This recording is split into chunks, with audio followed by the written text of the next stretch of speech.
est venu à la porte du centre prophétique pour les nations. L'objectif que le Seigneur nous a donné, c'est que tu puisses chercher ardemment la présence du Saint-Esprit là où tu es, que le feu de Dieu puisse se répandre abondamment sur ta vie et que la grâce de Dieu puisse se manifester. Les multitudes ne rassasieront jamais ton âme, mais la présence de Dieu fera de toi l'homme ou la femme le plus heureux de la terre. Alors cherche avec nous sa présence, cherche avec nous ardemment le Saint-Esprit, et alors tu verras combien le feu de Dieu descendra sur toi. Je dis ça, c'est un homme de Dieu. Je ne savais pas c'était qui le pasteur, mais quand je t'ai entendu prier avant, juste dans ta prière, j'ai dit, si c'est pas lui le pasteur, ça doit être un ancien.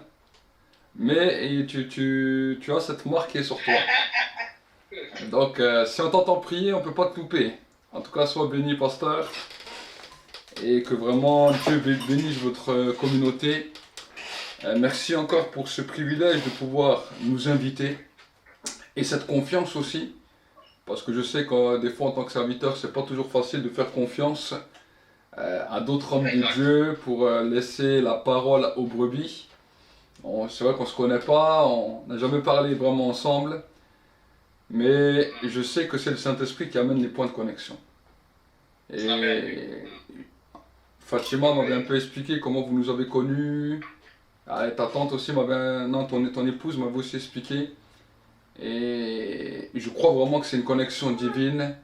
Et que là où vous êtes, Dieu va faire quelque chose de grand. Tu sais, chaque endroit où je vais, j'ai dit, le Seigneur m'a dit quelque chose de spécial et je vais vous en parler. Il m'a dit, chaque endroit où tu vas aller, dans toutes les villes où tu vas aller, tu ne vas pas aller dans toutes les églises. Mais dans chaque église que tu vas aller dans les villes, ça sera des églises sources. Ça veut dire, qu'est-ce que c'est une église source? Une église source est un endroit qui a la capacité de bénir les autres œuvres tout autour. Et si vous nous avez contactés, parce que je sais que c'est une des conditions que Dieu m'avait dit, il m'a dit, tu verras, soit toi tu vas y aller, je te montrerai les églises, soit les leaders vont te contacter. Et chaque leader qui me contactait, ce n'est pas la question de la taille de l'église. Je ne parle pas de la taille de l'église. Il peut y avoir des églises qui sont beaucoup plus grandes à côté, mais il y a des églises que Dieu a mandatées dans le monde spirituel pour devenir une source de bénédiction dans la ville. Et à cause de ces églises sources, les autres églises prospèrent. Et pourquoi je te l'explique, pasteur? Parce que des fois, il y a des moments où vous avez prié et la frustration était là. Et finalement, tu as pu voir autour de toi des autres œuvres qui prospéraient même plus que la tienne. Et qui priaient moins que ce que toi tu faisais. Et tu pouvais dire, mais comment se fait-il qu'ils puissent prospérer alors que nous, on prie comme ça? C'est parce que finalement, il y a des églises sources et il y a des églises portes qui amènent des bénédictions et dans le monde spirituel, des fois, on peut voir que ces églises-là sont celles qui vont en dernier expérimenter la grande vague. Pourquoi en dernier? Parce que la bénédiction va être plus grande, libérée sur eux. Mais en attendant, les autres vont bénéficier de cette bénédiction. Et c'est pour que tu puisses comprendre et saisir la pensée de Dieu par rapport à votre appel, par rapport à votre église, afin que tu ne puisses pas être rentré dans une frustration, parce que la bénédiction va venir plus grande encore, plus forte encore. Sois heureux que les autres œuvres prospèrent, parce que vous êtes un canal de bénédiction dans l'endroit où Dieu vous a placé. Alors j'espère que ça te parle. Amen. Est-ce que ça te parle, cette parole? Amen. Amen. Ok, bon en tout cas, bonjour à toute l'église. Comment elle s'appelle l'église? Maison de Père. Maison du Père. Ok. Et bon en tout cas, et c'est à Tours, c'est ça hein? Non, Orléans? C'est à Blois. À Blois, ok. À Blois. Blois. Ok. La maison du Père à Blois. Ok, bon en tout cas, que Dieu bénisse cette communauté. Bonjour à tous les frères et sœurs de cette communauté.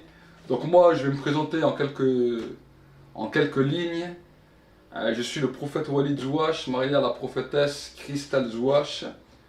Nous habitons dans le sud de la France, à Toulon. Ça fait 3 ans que nous sommes là. Et nous sommes responsables du PCP, la porte du centre prophétique pour les nations, que nous avons ouvert maintenant il y a à peu près 2 ans. Et j'ai commencé le ministère en 2006. Nous étions avant cela pendant 17 ans en Alsace. Et nous avions une œuvre là-bas qui s'appelait le Centre mondial de réveil.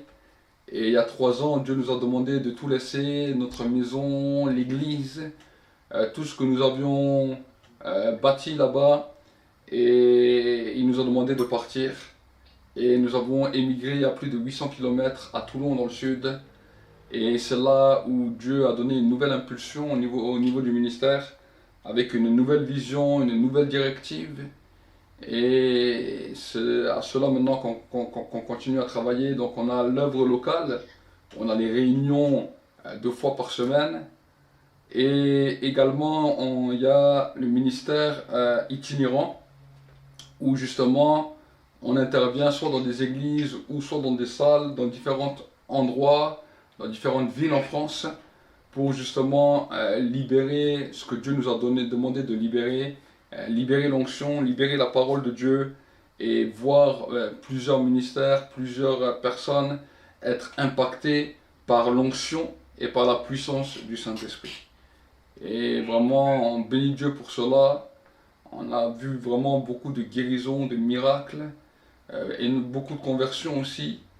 Et la grâce de Dieu continue à se mouvoir. Et nous voulons vraiment continuer. On a ouvert une école il y a à peu près 1 an, au mois de septembre. On a ouvert une école également pour former les gens. C'était la première fois que je faisais ça. Et Dieu me l'a demandé. Et en 1 an, on s'est retrouvé avec plus de 160 inscrits dans cette école. On a également créé la montagne de prière, qui bénit des centaines de personnes le lundi, mardi, jeudi, vendredi, où vraiment pendant plus d'1 heure, j'apprends aux gens à prier. Parce que je crois vraiment que c'est important d'apprendre aux gens à prier. C'est pas parce que les gens sont chrétiens qu'ils savent prier. C'est pas parce que les gens vont dans une église qu'ils savent prier. C'est pas parce qu'il y a des leaders ou des serviteurs qui savent prier que tous les chrétiens savent prier. C'est ce que j'ai réalisé moi-même. Et au début du ministère, alors que Dieu m'avait donné des capacités de prier, quand je disais aux gens on va prier 1 heure, 2 heures, 3 heures, après 10 minutes, il n'y a plus personne qui priait, ils étaient tous assis, ils écoutaient. Et pendant des années, je me suis cassé la tête, j'ai dit mais Seigneur, comment je peux faire pour que les gens prient? Comment je peux faire? Et en 2016, Dieu m'a donné la clé. Il m'a dit maintenant, je vais prendre l'esprit qui est sur toi et je vais le mettre sur les gens. Et tu vas commencer à leur enseigner la prière. Pas seulement à leur enseigner, mais à leur apprendre à prier. Donc les gens me répètent pendant plus d'1 heure, 2 heures, 3 heures, où ils me répètent pour apprendre à prier. Et ça a béni énormément de personnes. On fait ça en direct sur notre chaîne PCP-TV. Et c'est pas simplement pour notre église, mais c'est pour bénir le corps de Christ. Donc dans toute la francophonie, tous ceux qui parlent français, c'est là vraiment pour pouvoir être les équiper dans cette dimension et pour pouvoir être aussi solides dans leur église, solides dans leur communauté et être attachés aux hommes de Dieu que Dieu a placés devant eux afin qu'ensemble, le royaume de Dieu puisse se mouvoir. Donc voilà un petit peu pour la présentation. Donc, on va prier ensemble et ensuite on va passer au temps de la parole de Dieu. D'après ce que j'ai entendu, vous avez déjà entendu mon témoignage. Donc, c'est ça? Oui. Donc, vous avez entendu mon témoignage, donc j'ai pas besoin de répéter tout mon témoignage. Je vais peut-être vous dire quelques phases du témoignage, mais je ne vais pas donner tout mon témoignage en entier si vous l'avez déjà entendu. Donc, merci pour la technologie, ça nous permet de nous reposer un petit peu. Ouais, c'est vrai. Amen. John Wesley et tous ces hommes-là n'avaient pas cette grâce. Ils devaient répéter chaque sermon, leur témoignage, jusqu'à ce que tout le monde connaisse leur témoignage par cœur. Donc voilà. Ok, je vais prier. Merci Saint-Esprit pour ta présence. Seigneur, je te remercie pour ta grâce. Je te remercie Seigneur mon Dieu, mon roi, pour tous mes frères, pour tous mes sœurs qui sont là dans ce Zoom. Je te bénis Seigneur pour cette communauté, la maison du Père. Également Seigneur pour les leaders, pour les pasteurs de cette église.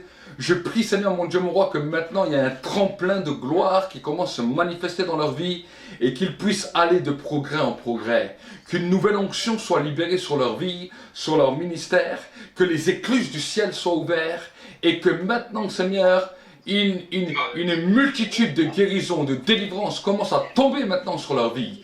Qu'une gloire nouvelle commence à descendre et que le monde spirituel soit affecté, impacté par leur ministère, impacté par leur appel. Pour la gloire de Dieu le Père, nous voulons vraiment te remercier pour tout ce que tu fais. Glorifie encore Jésus. Merci que l'onction commence à saisir, commence à toucher la vie de mes bien-aimés et que ta gloire soit libérée. Je libère maintenant le souffle de vie.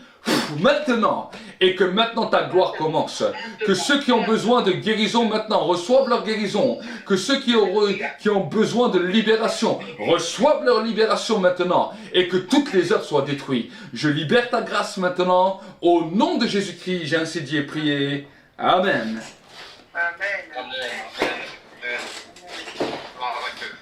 En tout cas, vraiment, c'est une joie pour moi, et sans plus tarder, je vais avancer avec vous. Et nous allons ouvrir notre Bible dans le livre de Luc. Livre de Luc au chapitre 3 et au verset 15. Luc chapitre 3 verset 15. Nous allons voir ensemble ce que la parole de Dieu nous dit. Comme le peuple était dans l'attente et que tous demandaient intérieurement si Jean n'était pas le Christ, il répondit à tous, « Moi je vous baptise d'eau, mais il vient celui qui est plus puissant que moi, et je ne mérite pas de délier la courroie de ses sandales. Lui vous baptisera du Saint-Esprit et de feu. Il a son van à la main, puis il nettoiera son aire, il amassera le blé dans son grenier, mais il brûlera la paille dans un feu qui ne s'éteint pas. » Jean annonçait la bonne nouvelle au peuple, avec beaucoup d'autres exhortations. Mes amis, j'aimerais vous dire quelque chose d'important et d'extraordinaire. C'est que Dieu ne nous a pas juste mandaté à vous donner un message. Dieu nous a mandaté pour annoncer ce qu'on appelle la bonne nouvelle. Le mot évangile que nous connaissons vient du vieil anglais qui veut dire gospel. Et ce mot vieil anglais, gospel, veut dire bonne nouvelle. Vous savez, aujourd'hui, nous sommes devant un monde qui annonce beaucoup d'informations. Vous allez voir dans votre télévision, dans les journaux, dans la radio. Alors, radio, c'est un petit peu dépassé, mais aujourd'hui, vous avez l'Internet. Vous allez voir que tous ces gadgets qu'on nous a donnés sont là pour une seule chose, nous produire de l'information. Quand Dieu a créé l'homme pour que l'homme soit informé. Mais malheureusement, alors que l'homme a été né sur la terre, qu'on appelle Adam et Ève dans le jardin d'Éden, ils ont désobéi à Dieu, ils ont péché devant Dieu, et à cause de ce péché, ils sont passés à côté des informations du ciel. C'était le rôle du diable. Le diable a vu que dans sa désobéissance, dans sa chute, il est passé à côté des informations qui lui étaient données dans le ciel. Et quand il est passé à côté de cette réalité, c'était terrible pour lui. Parce qu'avant, quand il était au ciel, il était celui qui amenait la louange, il était un des plus beaux archanges au ciel, il amenait toute la dimension de l'adoration, de la louange. Mais la Bible nous dit que quand il fut jeté, lui et un tiers des anges, à partir de ce moment-là, il a été désinformé, coupé de toute information qui se passait dans le ciel. Et quand Dieu a créé l'homme, le diable savait que s'il détachait l'homme de Dieu, l'homme vivrait dans ce même désarroi, l'homme vivrait dans ce même problème, l'homme vivrait dans cette même situation, parce que l'information du ciel sera coupée. Et il a commencé à réfléchir, et à un moment donné, il a réussi. Il a réussi à amener la désinformation sur la terre, sur l'homme. Et quand Adam et Ève ont péché dans le jardin d'Éden, voici qu'il se trouvait dans une situation où il ne connaissait plus non seulement l'information du ciel, mais l'information pour pouvoir évoluer sur terre. Et l'homme a dû commencer à chercher par lui-même, et malgré cela, Dieu a commencé à envoyer certains messages à certains hommes. Et à un moment donné, la Bible nous dit que Dieu a envoyé lui-même même des anges du ciel afin d'apprendre à l'homme les sciences et l'enseignement qu'il ne connaissait pas. Et nous pouvons voir cela dans le livre de la Genèse, où la Bible nous dit que Dieu a envoyé des anges sur terre pour finalement apprendre aux hommes à construire des maisons, apprendre aux hommes à faire du feu, apprendre aux hommes à tuer des animaux. Toutes ces choses-là, c'était des anges qui sont venus apporter un savoir. Mais Dieu avait donné une recommandation à ces anges. Il leur a dit, quand vous allez sur terre, parce qu'il les a envoyés sous forme sexuée, c'est-à-dire sous forme d'hommes, il leur a donné une recommandation. Il a dit, vous ne toucherez pas aux filles des hommes. Certains ont écouté, mais bon nombre d'entre eux n'ont pas écouté à cette réalité, et ils sont allés coucher avec les filles des hommes, et c'est là où cela a produit les géants. Et dans cette folie, c'est là où les anges ont appris aux hommes la magie, l'occultisme, la divination, les portails, les portails qu'on peut ouvrir dans le monde spirituel. Et là, l'homme a commencé à connaître un savoir qui, malheureusement, lui était interdit parce que Dieu voulait amener l'homme dans une connaissance où l'homme peut connaître Dieu d'une manière saine. Mais par sa désobéissance, voici que l'homme a commencé à toucher à l'occultisme, à la sorcellerie. La Bible nous dit dans le livre de la Genèse que l'homme a commencé à tuer même ses propres enfants, à les donner en sacrifice. Et là, ça a commencé à poser un problème dans toute l'humanité. Et Dieu a dit, je regrette d'avoir fait l'homme, car le cœur de l'homme est tortueux et pécheur depuis sa naissance. Et c'est là que Dieu a envoyé le déluge sur la terre. Il a envoyé le déluge sur la terre du temps de Noé. Et quand Dieu même lui-même a tué les hommes sur la terre et a tué tout ce qui se vivait sur la terre, hormis Noé, sa femme, ses enfants et ses belles-filles et les animaux qui étaient dans l'arche, la Bible nous dit que Dieu a regretté. Dieu a regretté d'avoir fait ça et il a dit, je donne une promesse à l'homme, je ne détruirai plus jamais l'humanité à travers le déluge, à travers les eaux. Et il nous a donné comme signe l'arc-en-ciel. L'arc-en-ciel est une alliance que Dieu a créée avec les hommes afin que nous puissions nous rappeler chaque fois que nous voyons l'arc-en-ciel que Dieu ne détruirait plus jamais l'homme et le monde à travers les eaux. Alors même si vous entendez des fois que les eaux peuvent recouvrir ou qu'il y a eu des tsunamis ou des choses comme ça, sachez que le monde ne sera plus jamais détruit par les eaux, parce que Dieu a fait une promesse et Dieu a fait une alliance. Mais à partir de ce moment-là, ça commençait à poser un problème sur la terre, parce que l'homme continue à vivre. Alors la Bible nous dit qu'il y avait certains hommes qui étaient justes, mais il y en avait très peu. Il y avait Enoch, il y avait Noé, mais et encore même Noé n'était pas tout à fait juste, il a obéi, mais après on peut voir dans la fin de sa vie qu'il a bu de l'alcool et qu'il il s'est même retrouvé à maudire un de ses fils qui pose un problème jusqu'à aujourd'hui au Moyen-Orient. Parce qu'à un moment donné, Noé a bu de l'alcool, il a fait une vigne, il a bu de l'alcool, il s'est retrouvé sous. Et au lieu que c'est sa femme qui le voit, c'est un de ses fils qui l'a vu, Cam. Et voici que Noé, dans sa folie, a maudit son fils. Et quand vous connaissez un petit peu l'histoire, vous allez voir que Cam était le père des hommes de Canaan, ce qu'on appelle la Palestine, ce qu'on appelle les Palestiniens, ou les Philistins. En arabe on dit les Philistins ou Palestiniens, c'est la même chose. Et vous allez voir que Seth, c'était l'arrière-grand-père d'Abraham. Donc voilà, qui lui était, comme j'ai dit, Cam qui était le père de la Palestine, et Seth qui était l'arrière-grand-père de Abraham. Et il avait dit, comme prophétie Noé, il a dit ta descendance, il a dit à Cam, ta descendance sera l'esclave de ton frère Seth. À cause de cette malédiction, jusqu'à aujourd'hui, écoutez-moi bien, jusqu'à aujourd'hui, Israël et la Palestine sont en conflit. Et ça, c'est quelque chose que nous devons comprendre afin que maintenant, en tant qu'enfant de Dieu, on puisse savoir également comment prier par rapport à ça.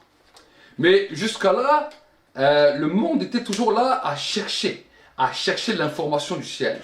Et c'est là où Dieu, dans sa grâce, a décidé de pardonner l'homme, non pas au niveau de sa justice, parce que de toute façon l'homme n'était pas juste, mais il a décidé de pardonner l'homme dans sa dimension d'obéissance. Et la Bible nous dit qu'il a commencé à parler à Abraham. Abraham qui était un idolâtre, Abraham qui adorait la lune, Abraham qui était éloigné de Dieu. Il a dit à Abraham, je vais te parler. Et si tu acceptes de m'obéir à ce que je vais te dire, je vais te justifier, non pas parce que tu seras plus juste que les autres, mais juste à cause de ton obéissance. Et la Bible nous dit que Abraham crut, et ça lui fut compté comme justice. Et à cause de cela, la Bible nous dit que non seulement Dieu l'a justifié, mais il a eu un titre honorifique qu'on appelle le Père de la foi. Le Père des premiers hommes qu'on va justifier non à cause de leur justice, non pas parce qu'ils sont meilleurs que les autres, mais parce qu'ils ont décidé de croire Dieu et d'obéir à Dieu. Pourquoi je dis ça, croire et obéir? Parce que beaucoup de gens me disent, mais je crois en Dieu. Mais j'aimerais vous dire que les démons croient aussi et ils tremblent, mais ils n'obéissent jamais. J'aimerais te dire que tu es enfant de Dieu et c'est extraordinaire, mais au-delà même d'être enfant de Dieu, j'aimerais t'encourager à obéir à ce que Dieu dit. Et aujourd'hui, des fois, je suis étonné quand les gens me disent « Je suis chrétien et j'aime Jésus, mais pourtant je ne lis pas ma Bible. Pourtant je ne recherche pas Dieu. » Et quand je leur dis « Mais est-ce que Dieu t'a parlé? Qu'est-ce que Dieu t'a dit ?» Je suis même des fois étonné où les gens me disent « Mais Dieu m'a rien dit. » Alors j'aimerais vous dire, Dieu parle tantôt d'une manière, tantôt d'une autre, mais l'homme n'y prend point garde. Si tu commences à prier, si tu commences à lire la Bible, tu vas voir que Dieu te parle. Et quand Dieu te parle, ne reste pas comme une autruche à mettre ta tête dans un trou en attendant que ça passe.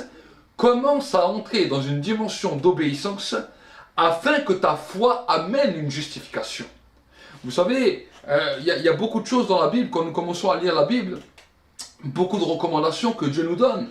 La Bible nous dit que Dieu nous encourage à prier, il nous encourage à louer, à adorer. Dans le livre d'Éphésiens, l'apôtre Paul nous dira la chose suivante: entretenez-vous par des psaumes, par des hymnes, par des cantiques spirituels. Soyez toujours remplis du Saint-Esprit. Et il y a une dimension où nous devons aussi nous-mêmes nous faire violence afin d'accomplir les choses. Je vais vous donner un exemple. Si demain vous voulez être un boulanger et que vous rentrez dans une boulangerie, et qu'on vous dit voilà, on va vous former comme boulanger, et bien on va vous donner, la première des choses qu'on va vous donner, c'est un tablier. C'est la première des choses qu'on va vous donner. Et quand on vous donne ce tablier, on vous dit demain matin à 3 heures, vous venez ici à la boulangerie et je vais vous enseigner comment devenir un vrai boulanger. Alors il faudra vous lever à 3 heures. Il faudra aller à la boulangerie, enfiler ce tablier et commencer à faire commencer à accomplir les tâches qu'on vous donne. Sinon, vous ne serez jamais un boulanger. J'aimerais vous dire une chose. Vous avez accepté Jésus comme votre Seigneur et Sauveur parce que vous avez un jour entendu le message de l'Évangile. Ce qu'on appelle une bonne nouvelle qui a été annoncée. C'est extraordinaire. Mais si la bonne nouvelle, c'est juste là où vous avez dit « Ah, c'est super, c'est extraordinaire, mes péchés ont été pardonnés et maintenant Dieu m'a pardonné mes péchés et je suis sauvé », ce n'est pas ça simplement être chrétien. Être chrétien, c'est d'accord. Jésus vous a pardonné, Jésus vous a sauvé, mais il ne vous a pas juste sauvé pour que vous retourniez dans votre ancienne vie.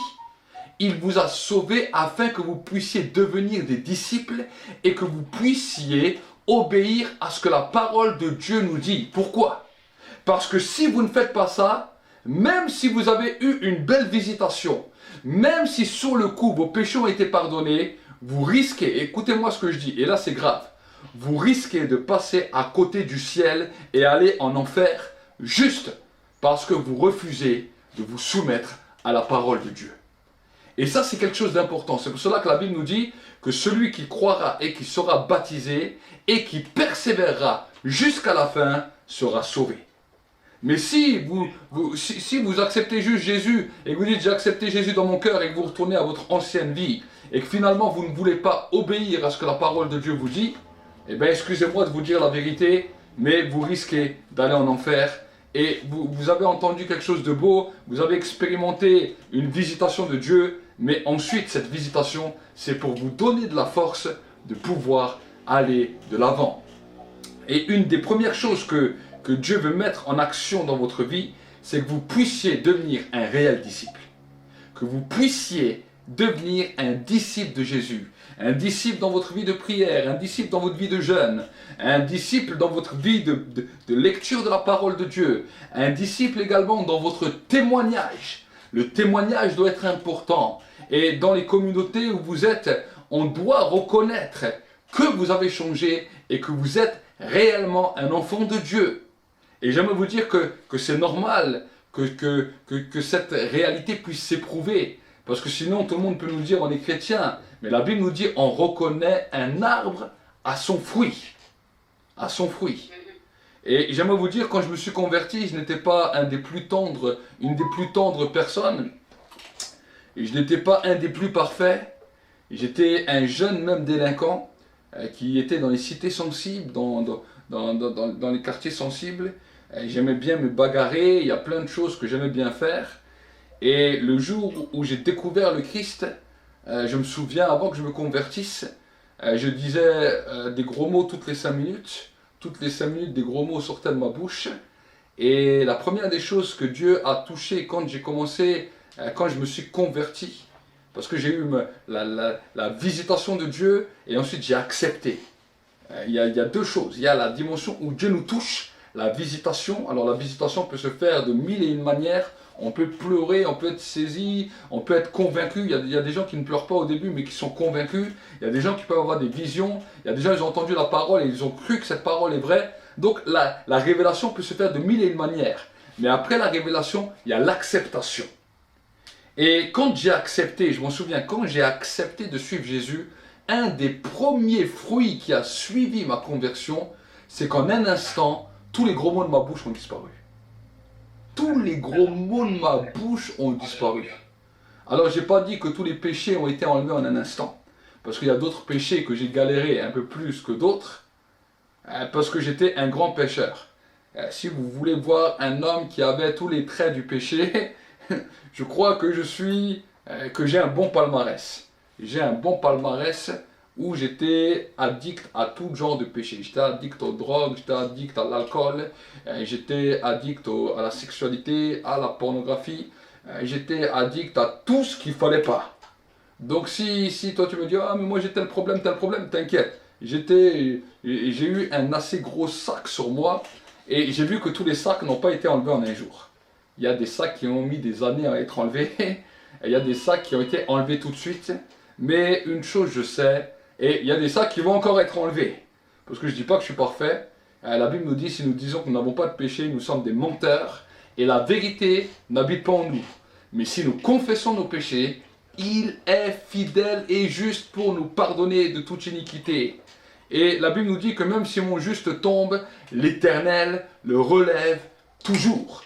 Et j'aimerais là parler, je crois que cette parole s'adresse déjà à une catégorie de personnes qui sont là, qui nous suivent. Il y a peut-être des personnes entre vous, je sens ça vraiment prophétiquement, qui luttaient avec le péché et qui des fois vous dites « Oui, mais moi je ne suis pas vraiment un bon chrétien et finalement Dieu me rejette. » Vous êtes là dans une lutte continuelle. J'aimerais vous donner une parole de la part de Dieu. La Bible nous dit que même si mon juste tombe, l'Éternel le relève toujours.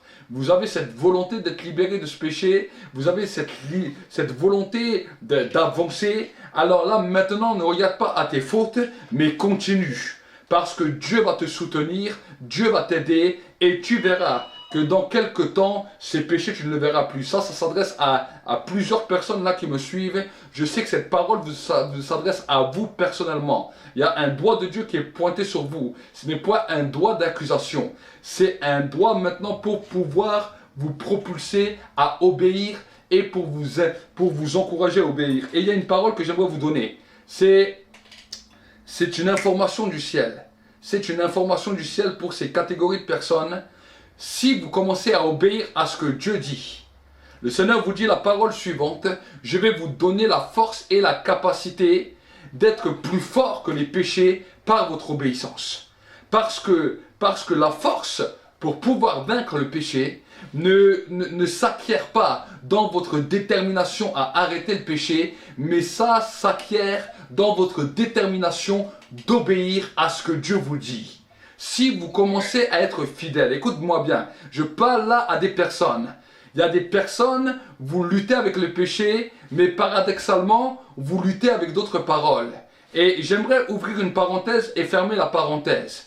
Et cette parenthèse que j'ouvre, c'est que certaines personnes, vous luttez même avec la dimension de la dîme. Il y a une dimension où la dîme, c'est des fois difficile. Le Seigneur vous dit la parole suivante. Si vous êtes fidèle dans votre dîme, si vous êtes fidèle dans votre obéissance à Dieu, écoutez bien. À ce moment-là, Dieu va vous donner une capacité, une force pour vaincre le péché. Ce sont des secrets spirituels. Ce sont des règles spirituelles. Et vous allez voir votre vie avancer. Parce que la Bible nous dit la chose suivante, l'obéissance à la parole de Dieu vaut mieux que tous les sacrifices. Donc n'essaye pas par tes sacrifices et par tes propres forces, accepte simplement d'obéir. L'obéissance coûte toujours. L'obéissance coûte un sacrifice toujours, mais quand tu obéis, il y a une bénédiction qui vient et Dieu te donne une capacité de vaincre la puissance du péché par l'obéissance. Et je vais continuer, je reviens au début. Vous avez vu, ça c'est ce qu'on appelle l'information. La prophétie est une information du ciel, afin que vous puissiez connaître comment avancer. Dans le temps avant même que Jésus vienne, alors que Abraham a commencé à obéir, il lui fallait toujours l'information du ciel pour obéir. Et c'est pour cela que Abraham, on le considère aussi comme un prophète. Et Dieu a commencé à révéler sa parole, à révéler l'information du ciel à travers le peuple d'Israël et à travers les prophètes. Et jusqu'à ce que Jésus vienne, le seul peuple par lequel on pouvait obtenir les informations du ciel était le peuple juif, et tout particulièrement par la main des prophètes, par la voix des prophètes. Et ensuite, Dieu a donné par la voix de Moïse, qui était un prophète, également ce qu'on appelle la Torah, ce qu'on appelle la loi, afin que les instructions de Dieu puissent être respectées à la lettre. Et quand le peuple voulait entendre la parole de Dieu, il y avait des hommes qu'on appelait les sacrificateurs, qui étaient les gardiens de la loi, qui venaient simplement répertorier les choses de la loi et qui recevaient les sacrifices du peuple. Alors certains d'entre vous, vous allez me dire, oui, mais ça c'était dans le temps avant Jésus. Et ça aujourd'hui, ça n'existe plus. Alors j'aimerais vous dire quelque chose. J'aimerais vous dire que l'information du ciel n'a jamais changé. Si bien même aujourd'hui, le temple à Jérusalem n'existe plus, aujourd'hui Dieu a décidé de créer ce qu'on appelle l'Église, l'épouse du Christ, là où 2 ou 3 sont unis, dans lequel Dieu a levé lui-même également les sacrificateurs de son temps. Toute personne, tout chrétien est appelé à être un sacrificateur dans sa famille, mais tout chrétien n'est pas sacrificateur dans la maison de Dieu. Dans la maison de Dieu, il y a des sacrificateurs qu'on appelle les ministères, établis sous la dimension des 5 ministères, les apôtres, les prophètes, les évangélistes, les pasteurs et les docteurs. Et c'est là, dans cette dimension des ministères, des sacrificateurs de l'Église, que là, maintenant, il y a également une obéissance et une soumission et un endroit où nous allons également apporter nos sacrifices, comme nos dîmes, nos offrandes, nos aumônes, dans ces endroits-là, afin que maintenant, Dieu puisse nous bénir. L'église n'est pas juste un endroit où on vient taper des mains et sauter et crier. Non, non, non. L'église, c'est un rassemblement du ciel où l'information du ciel est donnée. Il y a des informations que tu vas avoir dans ta vie de prière, pour ta vie personnelle, mais pour la vie communautaire, pour ta marche et pour aller plus loin avec Dieu, Dieu a décidé que l'information allait passer dans l'église. Et c'est pour cela que l'apôtre Paul, quand il parlera, il dira « N'abandonnons pas nos assemblées, comme c'est le cas de plusieurs. » Et j'aimerais vous dire quelque chose. J'aimerais vous dire quelque chose à vous, église de la Maison du Père, à Blois, à Bloiseau, je ne sais pas comment on vous appelle, les Bloiseaux, les... Comment vous appelez? Les Bloisois? Les comment? Les Blairois. Non, pas les blaireaux, les blaisois. Les Blésois. Les Blésois. Les Blésois. Ok, je connaissais les blédards Ah, monsieur. et les blaireaux, maintenant je connais les blaisois. Les blaisois, ok. Alors, j'aimerais vous parler à vous, Église des blaisois. Apprenez cela. Vous savez, il y a une dimension de grâce et de faveur quand on obéit à la parole de Dieu et quand on est loyal aux serviteurs que Dieu place devant vous. C'est vraiment quelque chose d'important. Même si peut-être vos serviteurs ne vous le disent pas. Moi, je m'en fous, je suis prophète, je viens. Eux, c'est normal qu'ils ne vont pas peut-être vous le dire. Mais moi, en tant que prophète, c'est une clé. C'est une clé pour votre progression spirituelle. C'est une clé et une obéissance. Vous ne pouvez pas dire « j'aime Dieu et j'aime pas les serviteurs que Dieu place devant moi ». C'est un mensonge. C'est un mensonge. Si vous aimez Dieu, alors montrez votre amour pour Dieu en aimant les serviteurs que Dieu a placés devant vous. Afin que pour eux, le ministère ne devienne pas une charge ou un poids. Vous savez, des fois, j'ai vu certains ministères accablés en burn-out. Pourquoi? Parce que les brebis étaient terribles. On parle souvent des mauvais bergers. Alors, je ne dis pas que ça n'existe pas. Mais tous les serviteurs de Dieu ne sont pas des mauvais bergers. Il y a des bons serviteurs de Dieu qui prennent le temps, qui s'engagent pour les brebis, qui sont là, et qui s'investissent. Ben, quand vous voyez ces qualités-là, ne les détruisez pas. C'est des hommes comme vous, ils peuvent faire aussi des erreurs. Mais au contraire, soyez loyal, supportez-les et ensemble, construisez l'œuvre de Dieu. Vous savez, vous êtes une équipe pour pouvoir construire l'œuvre de Dieu. Peut-être vos serviteurs, vos bergers n'ont pas toutes les idées pour l'œuvre de Dieu. Mais si toi tu as une idée pour pouvoir aider le ministère, pour pouvoir que le ministère puisse aller plus vite, puisse aller plus loin. Peut-être tu as des idées dans l'évangélisation, peut-être tu as des idées pour toucher la jeunesse, peut-être tu as des idées pour développer l'œuvre.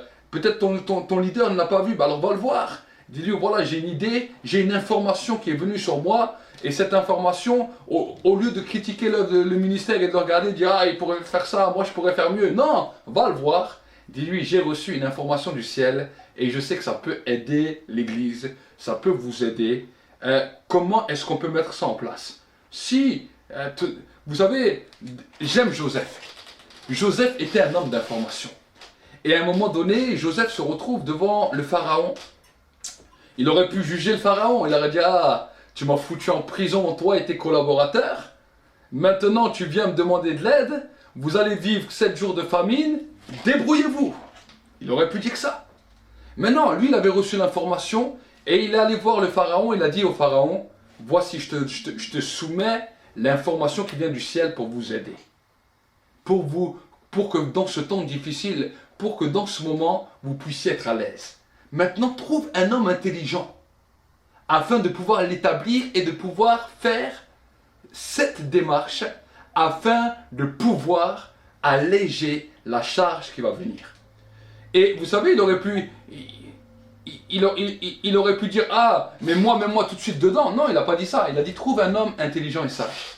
Et là, le pharaon, il a dit, mais qui d'autre que toi, avec cette sagesse, pourra bien le faire? Et si toi, tu viens voir comme ça tes bergers, et pas en leur imposant, en leur disant, ouais, moi je veux faire ça. Non, voici la chose que j'ai reçue, et je sais que ça peut alléger votre ministère. Et si tu viens avec la sagesse, qu'est-ce que c'est la sagesse? Tu dis à ton serviteur, tu dis, voilà, trouve quelqu'un dans l'église qui a une force, une capacité, qui est rempli du Saint-Esprit, et qui peut faire cette charge afin de pouvoir vous alléger. J'aimerais te dire, juste en disant une parole comme ça, le serviteur saura que tu es cette personne. Mais si toi-même tu viens te poser et tu dis, ah, moi je veux faire ça, moi je veux faire ça, et qu'après tu viens pleurer, ah, le serviteur m'a interdit de faire, c'est normal, tu n'as pas agi avec la sagesse. Et si Joseph serait venu devant le pharaon, il aurait dit, ah, mais moi je sais faire, jamais le pharaon l'aurait pris. Parce qu'il ne faut jamais agir avec la prétention. Écoutez, j'aimerais vous dire ce secret. C'est quelque chose que moi, dans ma vie, j'ai compris ça. Et c'est ça qui a amené dans ma vie une élévation.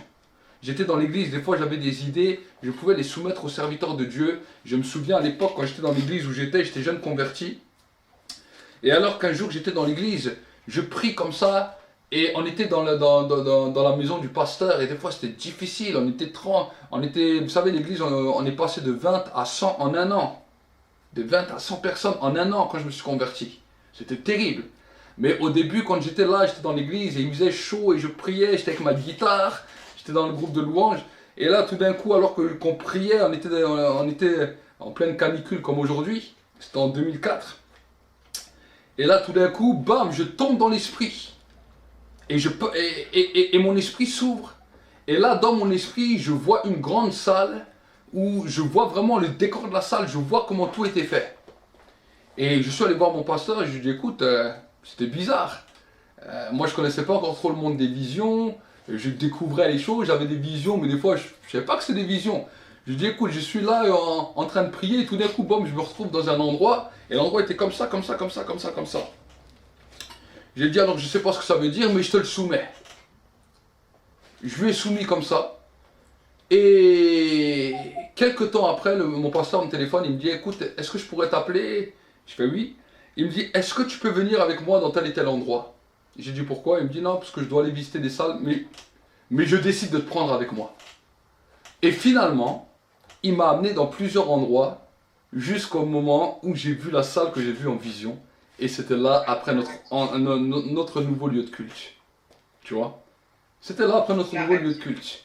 Mais finalement, je lui ai soumis, mais je ne pensais pas que c'était moi qui devais aller après avec lui pour lui dire, ouais, j'ai vu ça et ça, tu vois. Et plusieurs fois, après, même dans mon expérience, vous savez, ça fait 20 ans que je suis converti, j'ai vu beaucoup de gens qui, des fois, recevaient des dons ou des visions de Dieu, mais qui, par leur mauvaise manière d'agir, en voulant tout de suite dire, voilà, c'est moi qui l'ai reçu, et puis finalement, c'est moi qui dois le faire, sont passés à côté des opportunités que Dieu voulait et finalement des portes se sont fermées pour eux. Et ça, c'est une sagesse, c'est une information que je vous donne pour pouvoir réussir. Et chaque fois que vous commencez à comprendre cela, vous connaîtrez le chemin de l'humilité. La Bible nous dit, l'humilité amène à la gloire, mais l'orgueil amène à la chute. Tu peux avoir n'importe quelle révélation.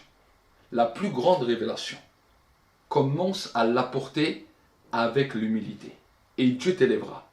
Mais même si tu as la plus grande des révélations, mais si tu viens l'amener avec l'orgueil, en croyant que parce que, voilà, maintenant tu es devenu la personne qui prophétise le plus dans l'église, demain Dieu peut lever une personne qui prophétise plus que toi.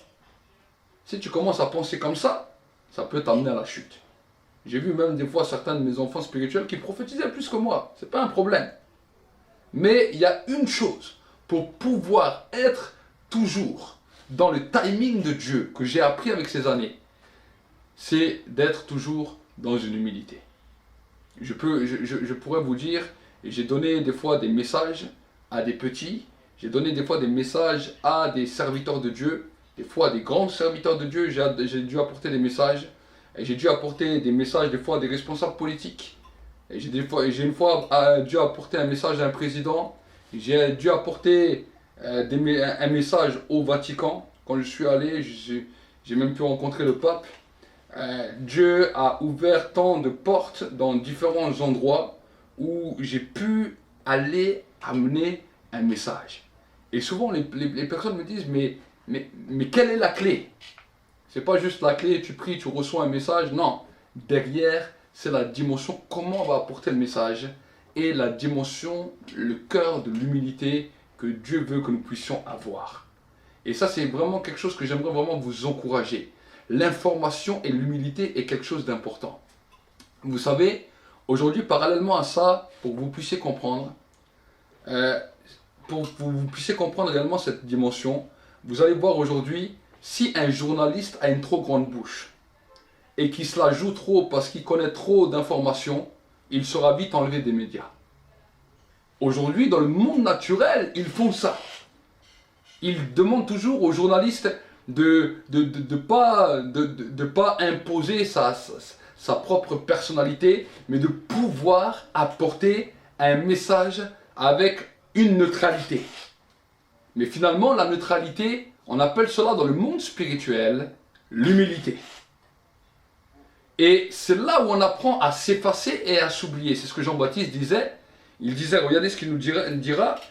Il nous dira, dans le verset 16, il leur répondit, moi je vous baptise d'eau, mais il vient celui qui est plus puissant que moi, et je ne mérite pas de délier la courroie de ses sandales.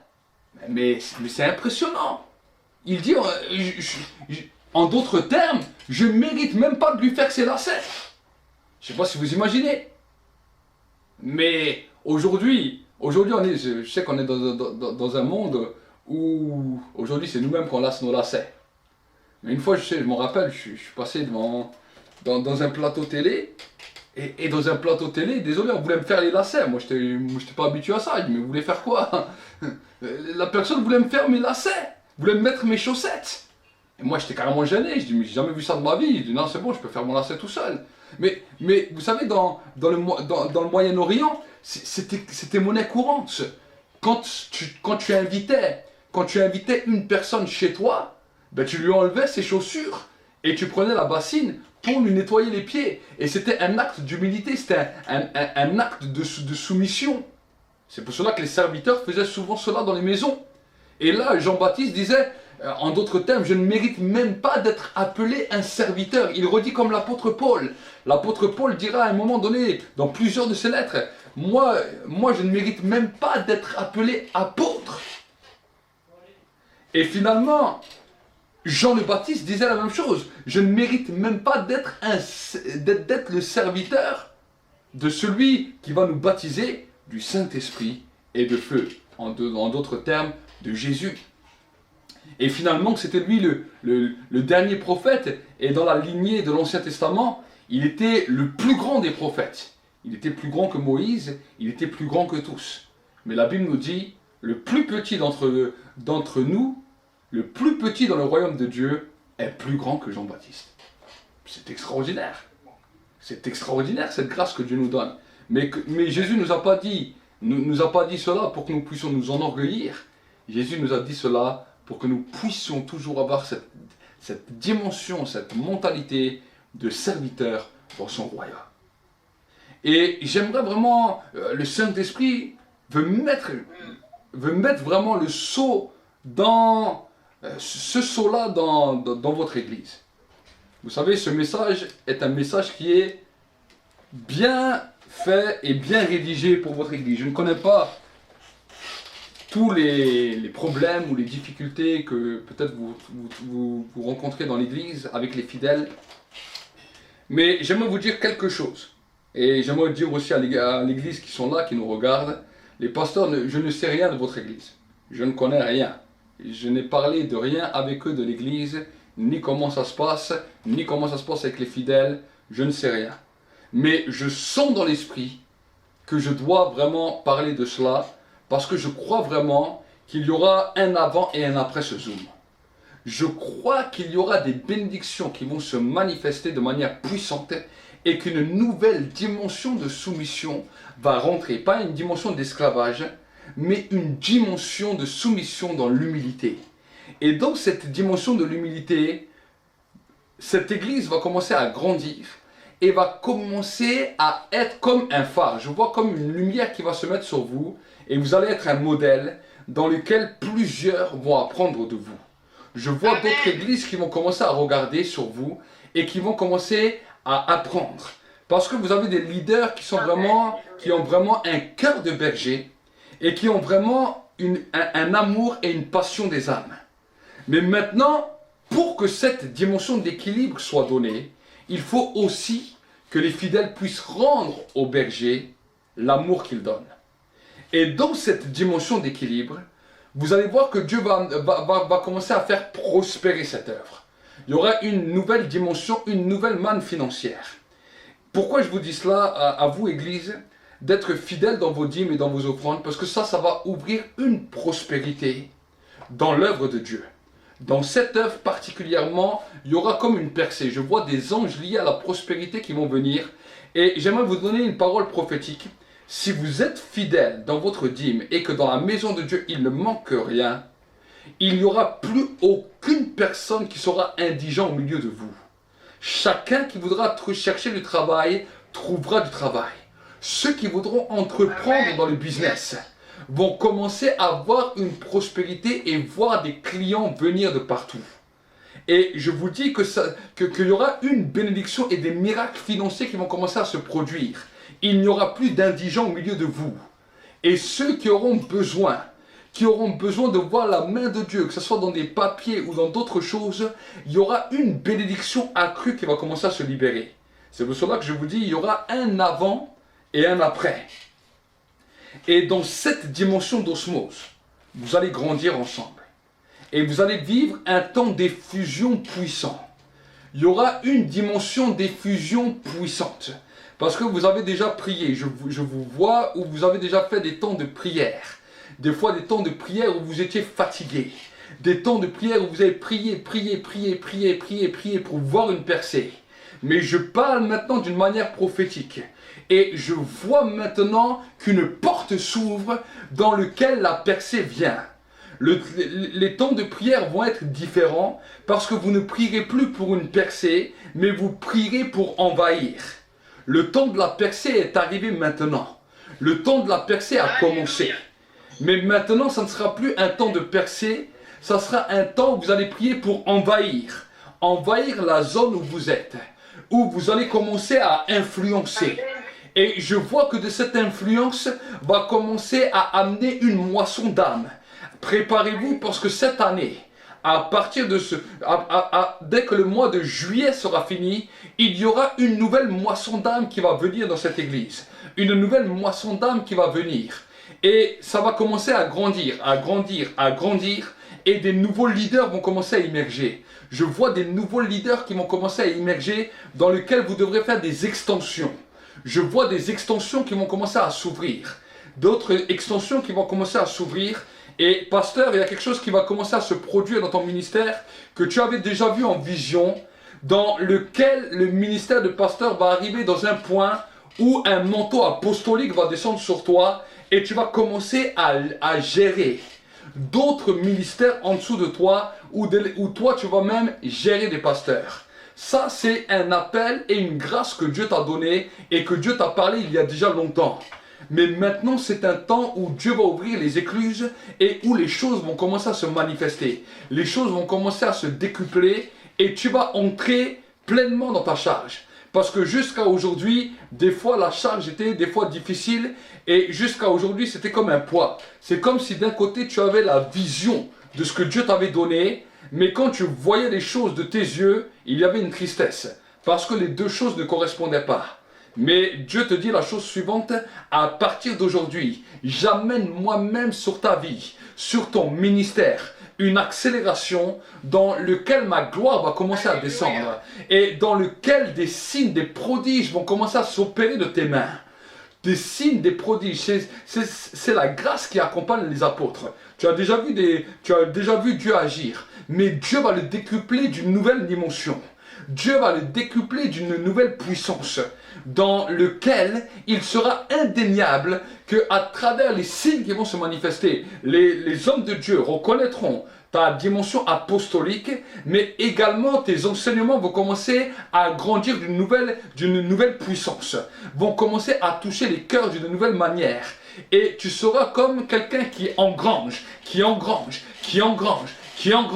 forme les âmes et qui libère maintenant cette grâce parce que tu as cette capacité de savoir à quoi les gens sont affectés. Quand des fois tu vas parler avec les gens, tu sais où les positionner. C'est une grâce que Dieu t'a donnée et c'est une capacité de sagesse et d'enseignement qui est là sur ta vie qui va commencer à exploser de manière puissante. Et je libère maintenant cette onction nouvelle sur toi. Je libère maintenant cette grâce maintenant nouvelle sur toi et sur ton épouse. Maintenant, que cette grâce maintenant vous saisisse. Que cette grâce maintenant vous propulse maintenant dans une nouvelle dimension. Et que maintenant, au nom de Jésus, ces équipes, maintenant j'appelle ces équipes qui vont se former au nord, au sud, à l'est, à l'ouest, qui vont commencer à accompagner votre ministère et qui vont commencer à vous soutenir dans votre ministère, qui vont commencer à vous aider à cette propulsion dans votre ministère. Et je vois beaucoup de jeunesse, une grande jeunesse qui va se lever avec vous et une grande gloire dans le nom de Jésus. Dans le nom de Jésus.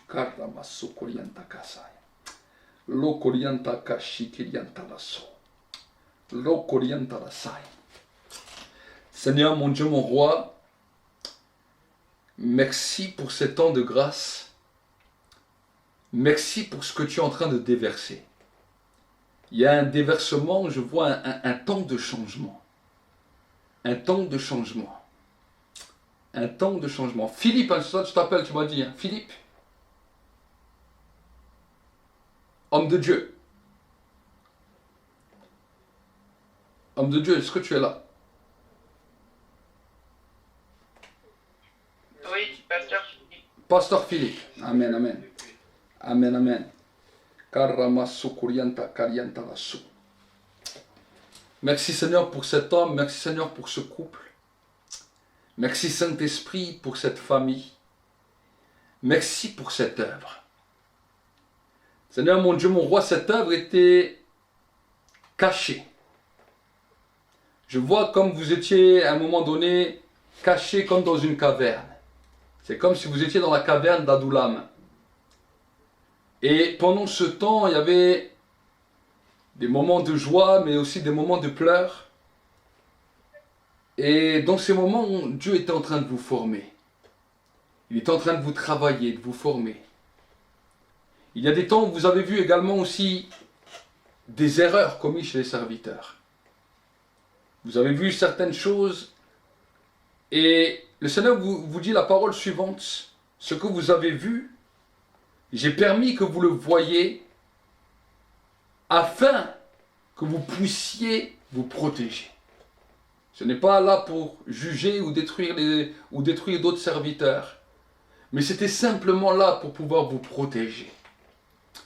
Et ce que je vois que Dieu est en train de faire maintenant, c'est qu'il vous sort de cette caverne.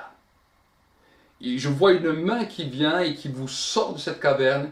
Et je te dis, comme je le vois dans le monde spirituel, je vois un grand projecteur qui vient.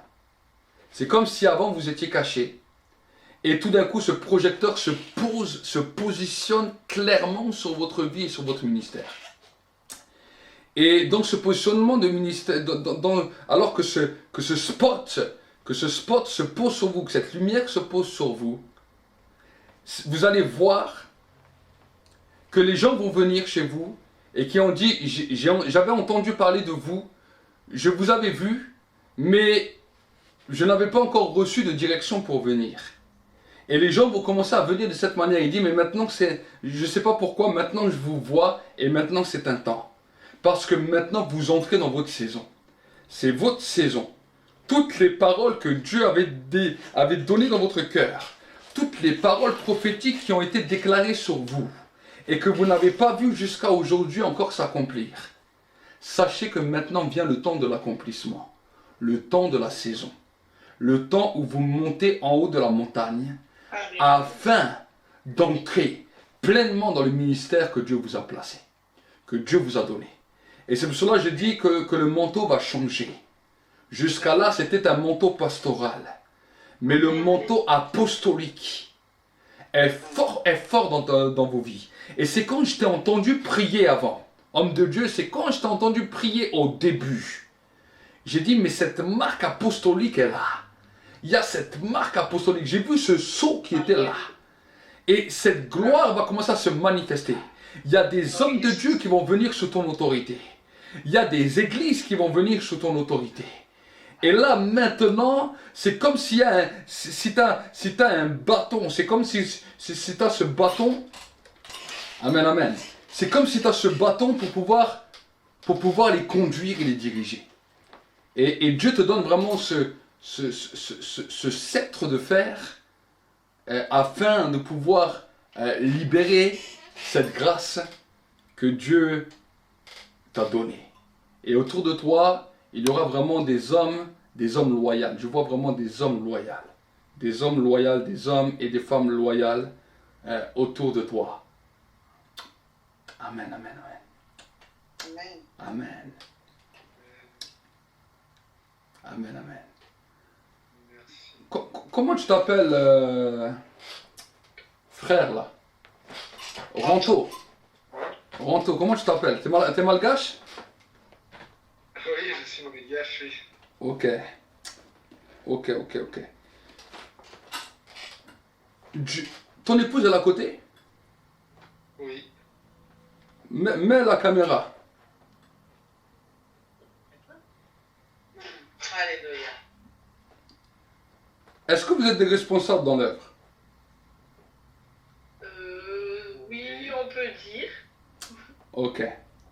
Parce que j'ai vu cette dimension de loyauté dans votre cœur. Il y a cette dimension loyale dans votre cœur.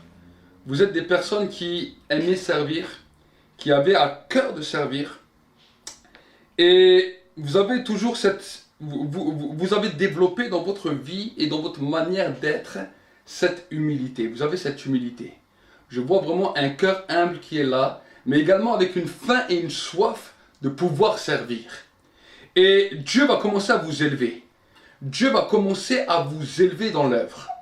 Mais la parole de recommandation que j'ai pour vous, au fur et à mesure que vous vous élevez, restez dans ce positionnement d'humilité. Parce que le diable va essayer de vous ravir. Le diable va essayer de faire monter l'orgueil dans votre vie. Mais restez avec un cœur humble et vous allez voir, écoutez-moi bien, vous allez voir que Dieu va commencer à bénir toute l'œuvre de vos mains. Je vois la bénédiction qui était sur la vie d'Obed-Édom, qui va commencer à descendre sur votre maison. Et votre maison va commencer à prospérer. Juste à cause de l'attachement et de l'humilité que vous avez dans l'œuvre. Ne vous laissez pas séduire ni à droite ni à gauche. Amen, amen. Vous savez, Élisée, au bout d'un moment, a dit la chose suivante. Je n'abandonnerai pas Élie ni à droite ni à gauche. Parce qu'il savait qu'à cause de la vie d'Élie, la vie d'Élie était attachée à sa bénédiction. Et vous particulièrement, vous allez devenir un couple modèle dans cette œuvre-là. Beaucoup de gens dans l'œuvre vont commencer à vous prendre comme des modèles. Mais vous-même, restez attachés dans cette dimension de modèle. Parce que plus que vous allez rester attachés dans cette dimension, la bénédiction va couler sur toute votre maison. Et vous allez être une bénédiction dans toute cette œuvre. Mais restez attachés. Restez attachés. Amen, amen. Parce que Dieu vous élèvera. Dieu vous élèvera. Et je ne sais pas aujourd'hui dans quelle dimension vous travaillez. Mais je sais que vous serez affecté dans cette dimension de berger également. Dans cette dimension de gardeur d'âme. Dans cette dimension de gardeur d'âme. Et ma soeur, toi, dans ta vie, il y a une bonne dimension d'intercession. Il y a une dimension prophétique qui est sur ta vie quand tu commences à prier. Il y a des images qui sont là sur ta vie. Dès que tu commences à prier, il y a des images qui commencent à venir. Et des fois, il y a des moments où quand tu vas dormir, tu vois des rêves, tu vois des visions. Et des fois, il y a des bonnes choses qui viennent, mais aussi des fois des choses que tu n'arrives pas à comprendre et des fois des mauvaises choses qui des fois t'as peur. Le Seigneur te dit, je vais commencer à exercer ton discernement. Et ton discernement va commencer à s'accroître d'une nouvelle manière. Afin que tu puisses reconnaître les choses qui viennent de Dieu et les choses qui ne viennent pas de Dieu.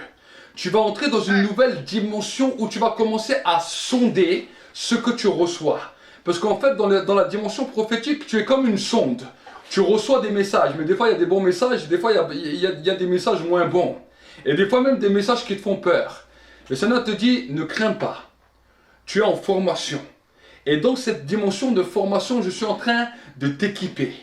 Je suis en train de te former afin de devenir une voix prophétique. Une voix prophétique. N'aie pas peur, ne crains pas, mais reste simplement avec un cœur humble. Et alors tu verras que ma gloire va commencer à se manifester et je vais t'utiliser pour pouvoir guérir et restaurer beaucoup de sœurs. Je vois beaucoup de sœurs qui vont venir commencer à te parler, à te partager. Et finalement, tu auras des paroles de consolation, tu auras des paroles de restauration. Et tu auras des paroles de sagesse qui vont être données. et Dieu va commencer à t'utiliser grandement. Mais reste dans cette humilité. Reste dans cette humilité. Ton mari servira dans la parole, dans la parole d'exhortation. Ça sera vraiment un fils de l'exhortation. Mais toi, tu l'accompagneras dans cette dimension. Et ensemble, vous allez faire vraiment un duo qui allait aider vraiment le couple qui aujourd'hui est un couple pastoral, mais qui demain, écoutez bien, demain sera un couple apostolique. Ils ont cette grâce apostolique et vous serez comme des Aaron et des Hur à côté d'eux. Et c'est pour cela continuez comme ça. Continuez de cette dimension. Amen. Amen, amen. Amen. Amen. Amen. Amen. Amen. Amen. On le sent bien dans ce couple. On le sent, Amen, amen. on le sent bien. Et Dieu vous garde. Amen, amen. Le bébé qui amène aussi. Yes. Ok, je vais faire une prière finale et ensuite je rends le micro. Est-ce qu'il y a des malades? Est-ce qu'il y a des personnes qui sont malades dans le Zoom? S'il y a des personnes qui sont malades, vous pouvez lever la main, vous pouvez mettre une main, je sais pas comment qu'on fait là, comme ça, là, les mains jaunes. Moi, je suis malade. Ok. Vous avez quoi comme maladie? J'ai une fibromyalgie sévère. Ok. D'accord. Eh ben, je vais prier pour ça. Esprit de Dieu, je prie maintenant. C'est qui la personne qui m'a dit ça? C'est Jennifer. Jennifer. Ok. Oui. Seigneur, maintenant, je prie pour la vie de ma soeur Jennifer. Je commande maintenant à cette fibromyalgie sévère. Cette maladie de Maintenant, j'enlève cette sévérité d'abord. J'enlève maintenant, je viens arracher l'autorité de cet hôtel qui venait la réclamer. Je brise maintenant cela dans le monde visible et invisible. Maintenant, je commande maintenant à cette fibromyalgie de partir, de quitter ce corps. Maintenant, dans le monde visible et invisible, tous les esprits d'infirmité, les esprits de maladie, les esprits héréditaires, je commande maintenant que ces œuvres des ténèbres soient détruites maintenant dans le monde visible et invisible. Je commande maintenant l'ébranlement de cette maladie dans le monde visible et invisible. Et que maintenant, dans le nom de Jésus, je libère maintenant les anges en faveur de la guérison et de la délivrance.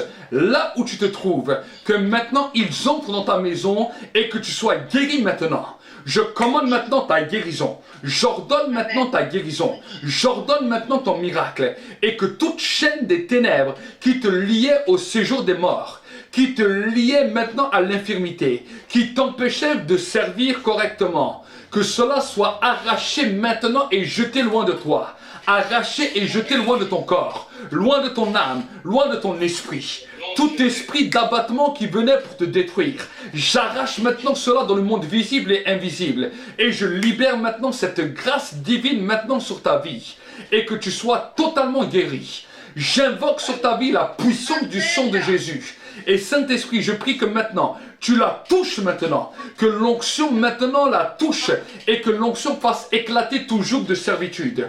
Que le feu tombe sur toi et que le feu brûle et consume maintenant toute cette fibromyalgie, de la tête aux pieds, de la tête aux pieds. Je te libère maintenant, je te libère maintenant. Dans le nom de Jésus-Christ, reçois ta guérison, reçois ta délivrance au nom de Jésus-Christ. Et je prie également pour tous les malades qui sont là, toutes les autres personnes qui sont malades, toutes les autres personnes qui souffrent, tous ceux également qui ont des problèmes financiers. Je prie que maintenant les écluses du ciel soient ouvertes et que la porte de la première et de la pluie de la première et de l'arrière-saison descende maintenant sur votre vie. Dans le nom de Jésus-Christ, dans le nom de Jésus-Christ. Maintenant, au nom de Jésus-Christ, les chaînes tombent maintenant.